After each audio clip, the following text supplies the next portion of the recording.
Cleaning a sofa seems challenging, but it's a doable task. What's important is knowing the right cleaning method to use.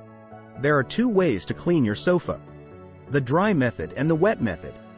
Let's have a look at both of them so you can decide. Dry cleaning is the most common way to clean fabric sofas. First, we vacuum the sofa to remove any loose dirt. We then use a solvent solution to deal with the dirt particles in the fiber. We're then left with a dry, clean, and pleasant-smelling sofa. What benefits does dry sofa cleaning have? This method is gentler on the sofa. It's better for more sensitive fabrics like silk, velvet, and wool. Since we don't use water, we also minimize moisture damage. This reduces the risk of mold growth on our sofas. It's also faster than wet cleaning. You don't have to wait for the sofa to dry before you can use it again. If you want a quick, convenient way to clean your sofa, dry cleaning is the best choice. The other method we can do is wet cleaning.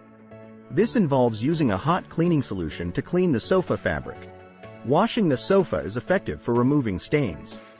It also kills bacteria and rejuvenates the fabric. What else is wet cleaning good for? It can remove deep-seated dust, dander, and other allergens. It deodorizes the sofa so you don't smell bad odors. Here's what we should consider when choosing a cleaning method. The first is the type of upholstery you have. Delicate materials like silk and wool should be dry cleaned.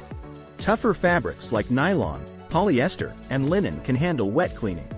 If you have a leather sofa, use a special leather cleaner instead. If we want a fully cleaned sofa, consider having professional cleaners handle it.